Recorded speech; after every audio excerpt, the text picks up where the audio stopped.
Good morning. It's Friday, July 3rd. Here's what we're working on. A Hamilton boy missing in Binbrook Conservation Area was found dead. With the sweltering heat this week, Hamiltonians living on the streets and in shelters are struggling to keep cool. Now again, there's a little bit of space to run into. Goes for the early ball. And Toronto has hosted its final World Cup game.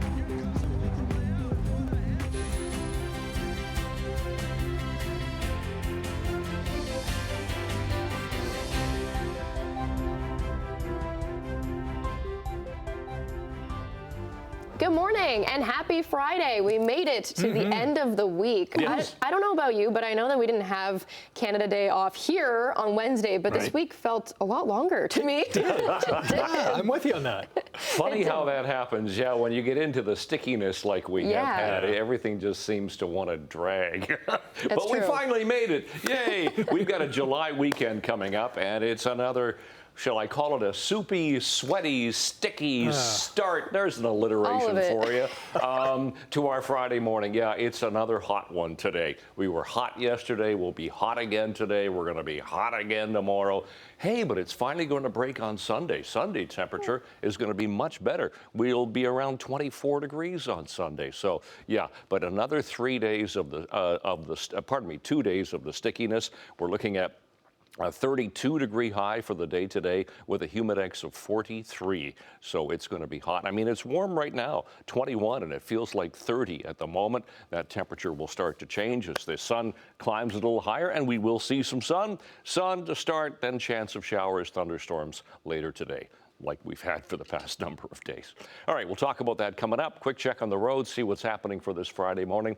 Nothing going on. 403 right around Waterdown Road. Looks good right there. We'll check a couple of MTO traffic cameras. Here's the QEW top of the Burlington Skyway Bridge. It's good in both directions. We'll flip way ahead to the Ford plant. There's the sun and no problems traffic-wise this morning. Weather and traffic details coming up in a few minutes. Right now, the news. Thanks, Brian. Hamilton police are reporting a tragic end to the search for a missing child. They say the body of 7-year-old Nathaniel Salambi was found after he went missing on Wednesday at the Binbrook Conservation Area. Police had been combing through the property and its lake after he went missing during a Canada Day celebration with his family. Unfortunately, today the dive team of the Peel Regional Police that came in assistance for the search of the missing person discovered his body submerged underwater at the Binbrook Conservation Area. So our thoughts and prayers are with Nathaniel's family, his friends, and the Cameroonian community at large that was here yesterday during the event.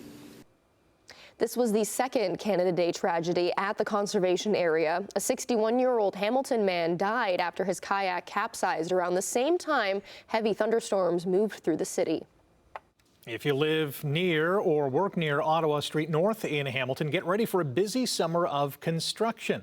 Sean Cowan is live on Ottawa Street this morning with all the details. Good morning, Sean.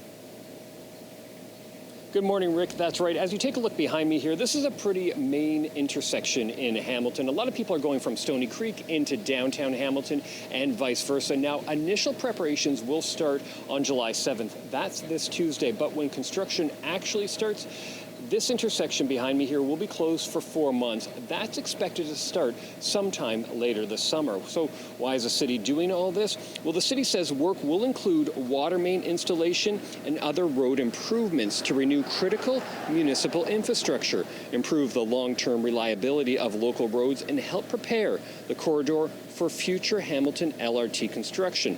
The construction and closure of the intersection is expected to last 4 months. It will impact north and southbound traffic along Ottawa Street, as well as east and westbound traffic on Main Street. And Hamilton buses will be affected as well. Now, the City of Hamilton is asking people, if you live or work in this area, to plan ahead. All of the side streets will be open, so you can go around this intersection, but starting on Tuesday, initial prep work will be done, but then the intersection behind me here will be closed for 4 months, sometime starting this summer. Simone, I'll send it back inside to you. Thanks, Sean. Halton police have identified the man arrested for a shooting Monday night at Dominion Gardens Park in Georgetown. 30-year-old Satya Him from Mississauga is facing several charges, including 2 counts of attempted murder. Police say he was arrested on Tuesday and held in custody pending a bail hearing. The arrest comes after police say multiple shots were fired at a parked vehicle in the parking lot. There were many people present, but luckily no one was injured. Detectives are calling this a targeted shooting. With the sweltering heat this week, people living on the street and in Hamilton shelters are struggling to keep cool. Experts warn the heat could be deadly for the unhoused. St. Matthew's House in Hamilton partners with the city to provide a year-round outreach team that supports those experiencing homelessness. The nonprofit also runs a drop-in cafe at Cathedral Church on James Street. St. Matthew's House says when the weather is extreme, they quickly become over capacity, averaging around 240 visitors a day. They're telling us that it's unbearable. They're telling us, that they have so few options that they feel like they don't have a place to go. They feel like they're going to be kicked out of somewhere if they let their guard down for a moment. Meanwhile, a Hamilton Health Sciences emergency room physician says there's extra danger for people who are unhoused and also deal with substance abuse. And she suggests people use the city's 60 cooling centers for relief.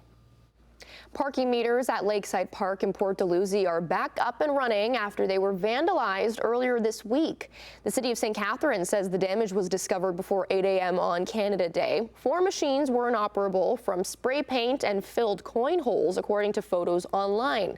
The city was able to repair the meters without any additional costs. The incident was also reported to Niagara Regional Police.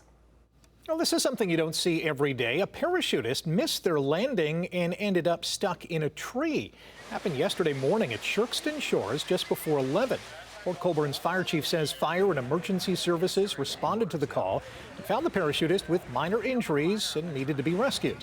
Fire crews used an aerial ladder truck and high-angle rope rescue to bring him down. The parachutist was reportedly undertaking water jump exercises for an event in the town.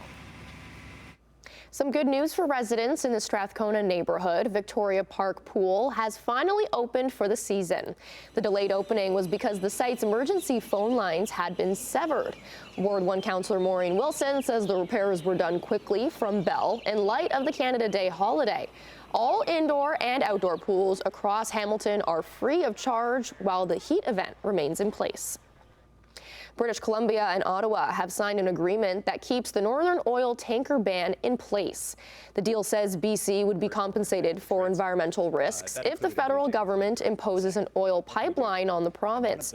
Prime Minister Mark Carney joined BC Premier David Eby and says the agreement could unlock more than $150 billion in investment, with BC playing a central role. Alberta has pitched the route and builders for a new pipeline to the BC coast, just hours after Prime Minister Mark Carney announced the deal to make it possible.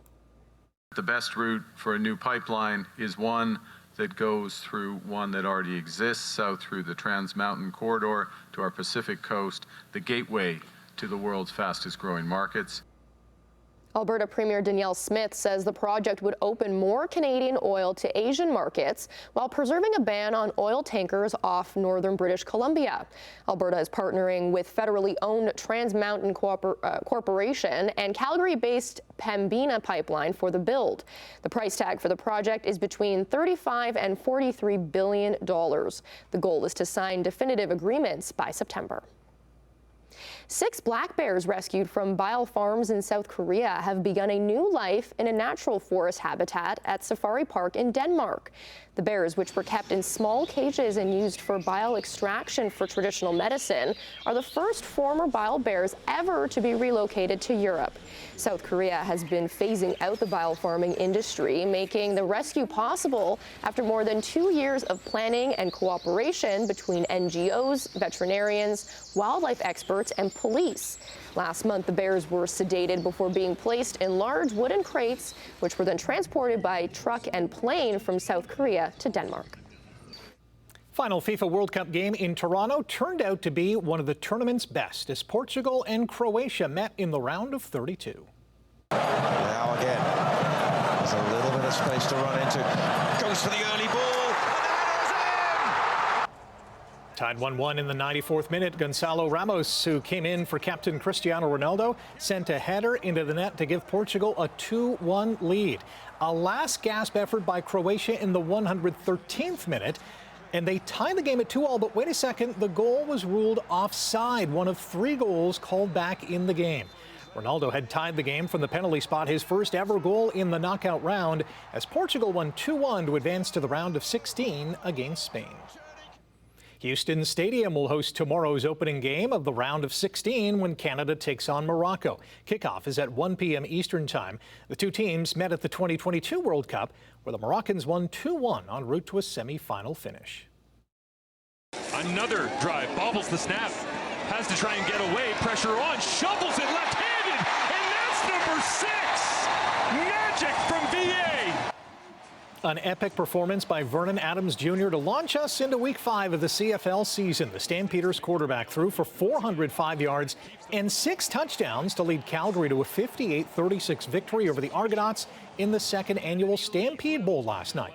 Adams Jr., who also ran for a touchdown, became the 5th Calgary QB to toss 6 TDs in a game, and the first since GM and head coach Dave Dickenson in 2000. Hamilton's Joe Zuger still holds the record with 8 passing touchdowns in a game. After 20 seasons, Kyle Lowry is calling it a career. The 40-year-old will sign a one-day contract at a news conference on Tuesday to retire with the Toronto Raptors. Lowry played 9 seasons with TO, where he led the team to the 2019 NBA title and also had stops in Memphis, Houston, Miami, and Philly. The Raps also signing veteran forward Kyle Anderson to a 1-year deal. It's worth $3.9 million. The 32-year-old, nicknamed Slow Mo, averaged 6 points, 3 rebounds, and 3 assists with the Jazz, Grizzlies, and T-Wolves last season.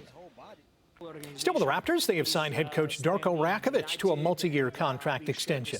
The rebuilding Raps improved by 16 victories in his 3rd year, jumping from 11th place last season to 5th place in the Eastern Conference this year, and snapped a 3-year playoff drought. The 47-year-old Rakovic has a career record of 101 and 145 in the regular season. I'm back, babes. He is. Alex Ovechkin and the Washington Capitals have agreed to a 1-year contract worth $4.25 million. And if he plays at least 10 games, he'll make $9 million. The 40-year-old has 1,006 goals, including playoffs. That's 10 behind Wayne Gretzky's record for combined regular season and playoff tallies. Montreal's Gabriel Diallo lost his second-round match at Wimbledon. The 24-year-old Canadian fell 7-6, 4-6, 7-6, 6-7, 6-2 to Italy's Lorenzo Sonengo in an entertaining match that lasted 4 hours and 23 minutes. Third seed Felix Auger-Aliassime is now the lone Canadian left in men's or women's singles. And the quest for the CHCH QEW Cup continues tonight when the Hamilton Cardinals host the Welland Jackfish at 7:35 at Bernie Arbor Stadium. All right, 13 after 6 o'clock. It is Friday. We finally made it, and it's the 3rd morning of July. We're getting into one of 4 July weekends. And oh yeah, it's going to continue to be hot, and we'll talk about that in a sec. Traffic, no problems at all. 403 Waterdown Road still looks good, so that's doing fine. That's our exclusive camera. St. Catharines, well, Niagara on the Lake, St. Catharines area, QEW 405, nothing there. Top of the Skyway, we'll flip ahead to Guelph Line, Ford Plant, all the way through Etobicoke Creek. Volume is light and there's nothing going on. So let's go to our temperature and we'll talk about the forecast for the day today. All right, let's start with what we have. 22 degrees this morning, and it feels like 31 already. We do have some sun, and we do have some fog patches, so it's hazy sunshine at best. Look at that humidity right up there, 99%. Air quality, once again, is in the moderate risk category for the day today with that southerly push. That air is saturated not only with humidity, but particulate air pollution coming up from the southern states, and that's affecting us. That weak cold front is going to drop through later on this afternoon. Could trigger off a shower or a thunderstorm. It's not going to really change our temperature all that much, but it is going to shift the winds around to the northwest for a little bit this afternoon.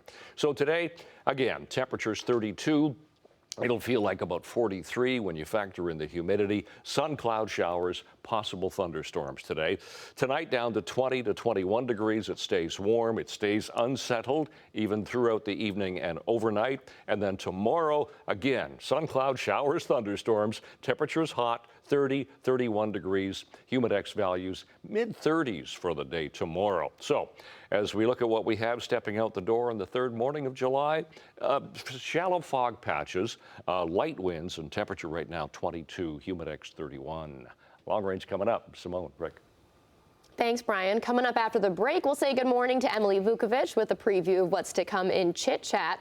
Plus, coming up, CIBC signs off on a multi-million-dollar settlement after a class action lawsuit. More on that after the break. 6:17 on your Friday morning. Time to say good morning to Emily Vukovic. What do you have coming up for us in Chit Chat? It's just about Taylor Swift and Travis Kelce. That's it all day. Okay. What more do you need? I'm Just like straight to the point. Yeah. Okay, bye. All right. Thank you. Thanks for that update. No, for real though. Apparently, they're getting married. Oh, okay. They had their rehearsal dinner last night, apparently. And tonight is the big ceremony with 1,000 people. All right. Is it actually happening? Is this a trick? I don't know. I've been seeing so many different takes on this, so maybe we'll just see all the pictures later. We're just coming going to up unpack this some weekend. stuff. If it actually happens. If it does, yeah. Right? So we're going to talk about that. But it's also the anniversary of the DeLorean. You guys know what that is, right? Yes. When the DeLorean first hit the theaters. All right. So that's kind of exciting. We'll talk about that later on this morning. But for the first hour, it's Just all Taylor about Swift. Swift. All right. Okay, thanks, Emily. Can't wait to talk about it. All right, switching to some business news. The dollar is up slightly to 70.53 cents U.S. Gold is up to $73 U.S. an ounce, while oil is down 45 cents to $68.25 U.S. a barrel. In midday European trading, only Frankfurt is ahead this hour. Asian markets all closed the day with gains led by Tokyo and mixed results on the North American markets at yesterday's close, with the TSX gaining just over 100 points on the day. CIBC has agreed to pay a $10 million settlement in a class action lawsuit over non-sufficient funds fees. The class action took aim at CIBC's practice of charging duplicative NSF fees on failed pre-authorized debit transactions between September 2020 and May 2024. The settlement comes after Ottawa instituted a limit on NSF fees in March. Under the new rules, banks and financial institutions must cap fees at $10 for personal and joint accounts. A judge must still approve the proposed settlement during an Ontario Superior Court of Justice hearing currently scheduled for October 19th. Canadians continue to hop on board airplanes even as ticket prices remain well above last year's levels. Travel search platform Kayak says domestic economy airfares were 11% higher in late June than a year earlier. Air Canada and other major North American airlines have said demand going into peak travel season is proving resilient despite geopolitical instability in parts of the world. Experts say that as long as demand holds steady, airlines have little incentive to lower their fares, despite fuel prices coming back down to earth. President Donald Trump is launching Trump accounts on July 4th. The goal is to boost financial independence of children born during his second term. Parents can open accounts for their kids and get $1,000 from the U.S. government. The funds will be managed by private firms and will be invested in the stock market. Children can access the money when they're 18 for education or to buy a home. The program has faced criticism for potentially widening the wealth gap. Tesla sales jumped last quarter in a possible sign the worst of the Musk backlash is behind it. The electric vehicle maker run by Elon Musk reported it delivered just over 480,000 vehicles, a 25% gain over the number sold a year ago. A rebound in European sales helped drove that strong results, boosting hope that Tesla could end its two-year streak of annual sales declines. Taking a break right now on your Friday morning. Brian will be back with your traffic and your 7-day forecast. Just about 6:24 on the sunny Friday morning. We do have one problem as we look at the QEW. This is an MTO traffic camera at QEW Mississauga Road. So you're looking at Toronto-bound lanes heading away from us. It's a disabled vehicle just up there on the top right of your screen. As you can see, everybody's got to squeeze over from the right lane into the left two lanes to get around. So it's causing a bit of a backlog as you go back to Lauren Park. Otherwise, nothing at the 406 in St. Catharines. West of 50 looks good.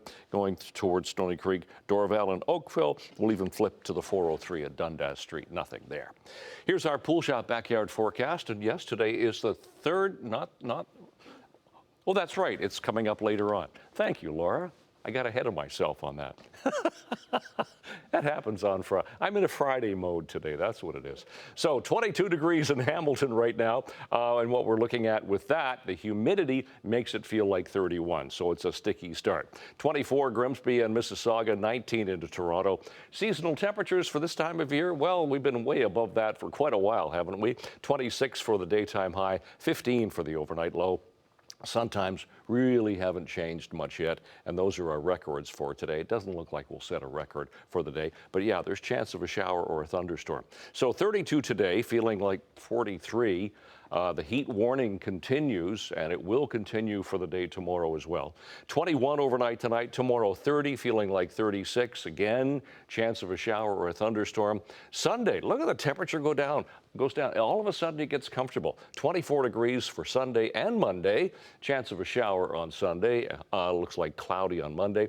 And then temperatures stay in the mid-20s, 26 degrees Tuesday, Wednesday, and Thursday. That's your forecast. Simone, Rick. Thanks, Brian. Taylor Swift and Travis Kelce donated $26 million to charities across the states this week ahead of their wedding celebration that's happening tonight in New York City. Diamonds in my eyes. I polish up real nice.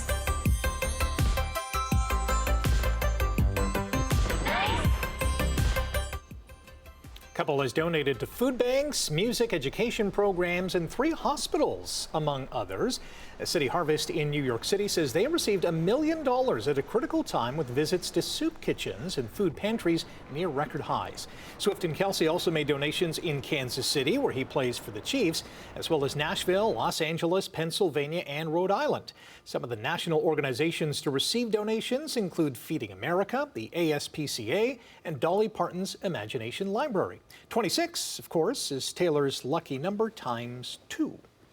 So if you're not good at math, her lucky number is 13. Yes, that is her lucky number. Is 26, okay. It's because of her birthday. Yeah, you were doing some mathing as well. I was trying to figure out what this is actually equivalent to for us normal people. Average Joe Schmo, yeah. Yeah, who sees 26 million. And so doing a quick Google search, it's equivalent to somebody who makes $50,000 a year. Right. It's them spending $650. Okay, so sizable chunk of change. Yeah, it's not so bad, but still, it's nice that they're doing this for their, to set off on their wedding. Great way to celebrate. All right, well, happy and congratulations to them. Stay with us, more to come, more Taylor Swift talk also as well after the break. Good morning. I wonder her dress is going to be